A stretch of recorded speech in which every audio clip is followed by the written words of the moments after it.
Hypertension is a growing health issue in the Philippines, affecting nearly 1 in 4 Filipinos. A major contributor is poor diet, with many traditional Filipino dishes packed with salt, sugar, and unhealthy fats, ingredients that elevate blood pressure. But there is hope by making simple lifestyle changes. To shed more light about this topic, we have cardiologist Dr. Alena Pias Bantolo. It's a beautiful day. Dr. Alena, good morning. Hello, good morning. Good morning, Monique, Anne, and Paolo. Thank you for having me. Doc, first and foremost, for the sake of our viewers, what exactly is hypertension? Hypertension is actually defined as a blood pressure of 140 over 90 millimeters mercury. And this is actually detected for at least 2 clinic visits. So usually, our patients would come in to us reporting elevated blood pressures, and then when we check it, they should be at least they should at least have a blood pressure of 140 over 90 and above.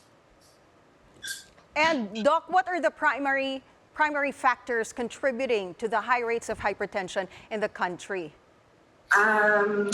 Most of our patients would have risk factors such as genetics. So some of them would have some of them would come in with a family history of hypertension. So some of them would have grandparents or mothers or fathers who actually are being treated for hypertension. Some of them, I actually have a lot of cases who present with stress. So some of them have a work-related stress and then come in with elevated BP coming in from their work clinics and are being referred to my service. Others have poor lifestyle changes. So when I ask them what they actually do every day, some of them don't really exercise. So there's a couple of risk factors. And one thing that isn't highlighted enough is the fact that a lot of us have been eating unhealthy diet actually. So it's what's readily available, but actually a lot of the food that we are currently eating has a high salt content, which is actually correlated with hypertension. I feel like you're blaming certain foods, Doc.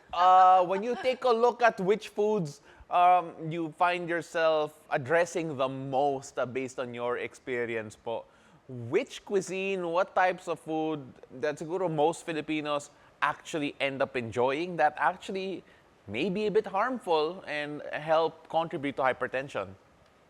Actually, it's quite a lot because Filipino cuisine is heavy on the condiments. Yes, yeah. That's why you can't eat Filipino food without rice because it's so salty. Yeah, it's flavorful, Well, too flavorful. Yeah. Yes. In a good way. It's actually a Filipino habit that other than eating what type of viand is served to you, you actually put in a lot of patis. Yes, So, correct. sauce. That's so me. Oh, patis is life. So me. I could drink patis. So That's we so have to have you gross. I check love for it. hypertension mo? Or... Actually, Doc, this is my I think consultation. it's actually salt is actually a crucial part of our diet. Yeah. Especially in people, it makes the food taste better. So you really need to incorporate it into the diet. Otherwise, we find food tasting really, really bland.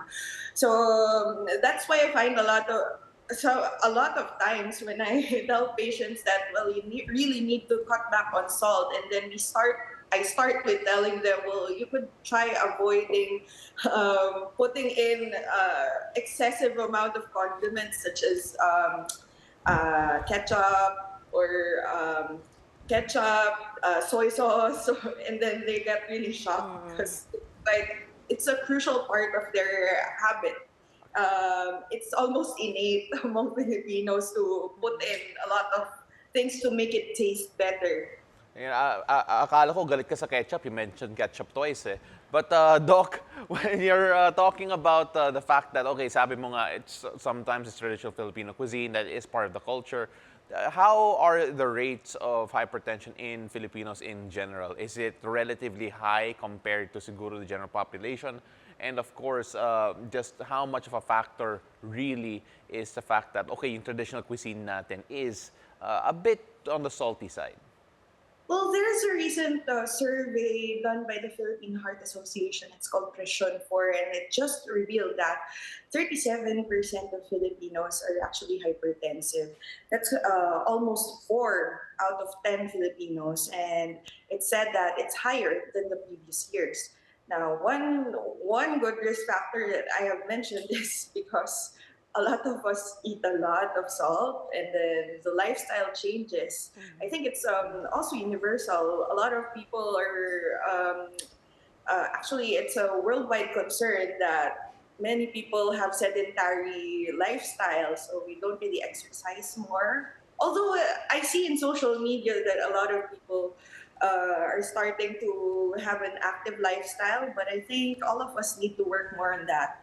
Other than that, probably also the chronic stress that everyone is feeling. So that's also one risk factor that has been proven to contribute to the onset of hypertension. Doc, I feel really targeted by hypertension. I feel like I need to talk to you later to get checked. Because, like I said, I eat patis with everything. Patis in calamansi. When I eat like sinigang, nalaga, I drink that. So, gotta get. Yeah, girl, I like make it. I put a lot. Like the patis to soup and ulam ratio. Don't ask me. I love patis. I think a lot of people are guilty about this. Even I personally put in a lot of. Binuking ang sarili. I'm proud though, Doc. At least we're in the same boat together. But anyway, Sabay kayo ni Doc magpapa-check up. But apart from salty food, moving more and less stress, what would you say are the do's and maybe don'ts then of hypertension? Well, number one is to always monitor your blood pressure. So for those who aren't hypertensive, if you want to be a bit health conscious, you really need to have it checked from time to time. For those who are hypertensive, I advise them usually to monitor their blood pressure at least once a day. And then other than that, I also emphasize the need to be adherent to their maintenance medications. And then next, it's also important to change their lifestyle, because no matter how much medication you take, but if you eat a lot of salt and then you eat a lot of these unhealthy food, then I will have no choice if your blood pressure isn't really controlled, because your lifestyle isn't controlled. I have to add a lot of medications to augment to that. And then also exercise. Yeah. Actually, the need to do exercise hasn't been emphasized much, but actually, people who exercise can have blood pressure reductions for at least 5 to 8 millimeters mercury. So imagine how many points you could reduce your blood pressure with that. And then, of course, cut down on vices such as vaping, use of cigarettes, and then also a healthy amount or moderate amount of alcohol consumption would be better. So for those who are heavy alcoholic beverage drinkers, they should really, really cut down on that and minimize it so that they could help decrease your blood pressure. And one thing also, I usually emphasize to my patients, because people are so obsessed with these numbers, but actually, the most important thing other than controlling the blood pressure is also reducing the risk of cardiovascular effects or cardiovascular side effects, which is the most important thing that we are trying to prevent here. The higher your blood pressure is, the higher is your risk to have a stroke, heart attack, kidney failure, heart failure, and that's the thing that we are most wary of. Because these side effects or these complications of hypertension are the ones that are devastating, financially draining, and can cause disabilities. So some Yeah. people can't walk or have their livelihoods are affected just because of these terminal effects. Where in fact, if you just control your blood pressure, which is actually sometimes people find this not their priority because it's too taxing to monitor your blood pressure, Yeah, maintain Doc. And your sometimes it's easier said nutrition. than done, sometimes, with Yes. regards to Yeah. all of that. You, Yes, Doc, because okay. yeah, because sometimes people just don't really see the point to of maintaining your blood pressure because they feel that they're just numbers and you don't feel anything. But actually, you'll feel the long term effects once you have the complications. Yeah, Doc, I mean, you mentioned kanina that people don't feel like it's a big thing, that they're just numbers. Is there a specific age where hypertension peaks? Well, it's just more common as you age, but at least 40s and above, that's when it usually increases. But we see a lot of nowadays, personally, I see a lot of younger patients, less than Yes, 35, coming that's into right. my clinic with hypertension, probably because of the lifestyle changes that we are having right now. I mean, the food that we eat right now, I think, and is more different than what people used to eat way before, like probably 50 years ago. And the lifestyle before is way too different than how it is before. So And definitely. Doc, that is a concern now, no? The growing number of childhood hypertension patients as early as minsan nga younger age pa eh. Not really teenagers, but before they hit their teenage years, they're already diagnosed with childhood hypertension. What's your tips for parents who have children na merong childhood hypertension? What can they do to manage this condition? Okay. A disclaimer, I'm an adult cardiologist, but in general, well, the thing is, if we deal with these children, we should ensure that they take their maintenance medications regularly. And then sometimes these children will have underlying causes of hypertension, so they have other medical conditions. So make sure that it's also controlled. Work together with your pediatrician Yeah. or your pediatric cardiologist so that you could have a more detailed and more personalized treatment plan for these. And also, it cannot be underemphasized or overemphasized to do your lifestyle changes, such as Yeah, being right. mindful with your diet and your regular exercise. So, just to emphasize, the recommendations actually of medical societies or the American Heart Association is to do exercise at least 150 minutes a week of moderate intensity exercise. That's That's like correct. jogging, biking, etc. 150 minutes a week or 30 minutes a day. Now, Correct. if you're a more you're the more athletic type, you want to do more intensive exercise such as triathlon or etc. You could like do it at 75 minutes a week. But at the bare minimum for our casual viewers here, I think who do casual exercises, at least 150 minutes a week would be good or 30 minutes a day. Hindi mo alam, Doc, pero yung crew namin dito magja-jogging na after this show eh. They're actually jogging in place right now, Doc, when you said 150 minutes. Yung FT namin, si Vince, oo, sige, I tatakbo know. na ako. Na-target kami lahat today. Kailangan tumama ng 30 minutes a day. Pero Doc, we were talking about childhood hypertension right now, or hypertension in kids. As a cardiologist, I know you're an adult cardiologist, but then how concerning is it that we're now actually having to consider the people as young as, preteens or even the teenagers as someone with hypertension? And of course, is there any real explanation kung bakit at that age? You were talking about stress a while ago. You were talking about how it's better when you're older. Are there any underlying causes that you feel is affecting the younger generation a bit more than siguro a few years ago? For children po kasi, usually it's not common to have hypertension during that age group, and it's usually tied up with another underlying medical cause that needs to be investigated further.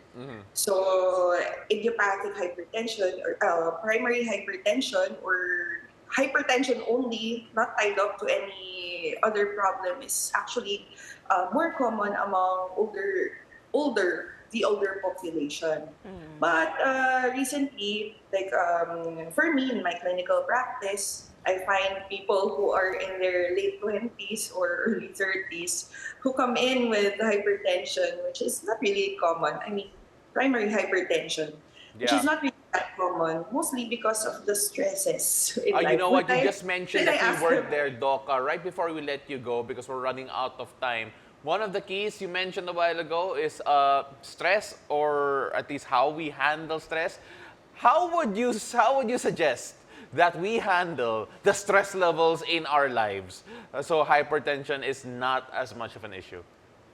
Well, actually, I'm not the best person to really advise Mukhang on stressed ka how rin, to Doc, handle eh. mental health. Stress just with your your power. question kasi.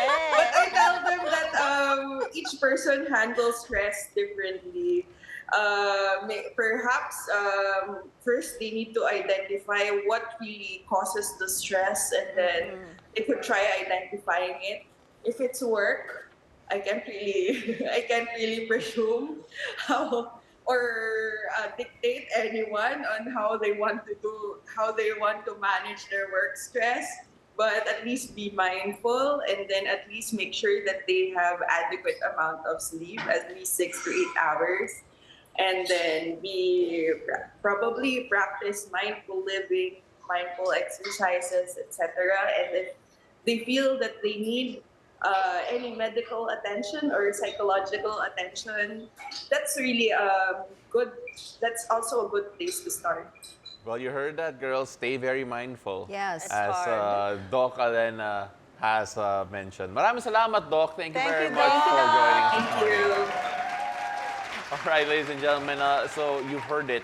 Control your stress levels, work out at least 30 minutes a day, Yes. and try and watch that diet as well. Ay, nako. You know what, when she said exercise, that's already the best way Yeah. to manage your stress levels. Because she's a fitness instructor. Right, so and me and kaya- Paolo looked at each other sabi like, niya- okay, girl. Sabi niya, like 150 minutes a week. So 150 sabi minutes? niya, oh, that's one day for Right. Ann.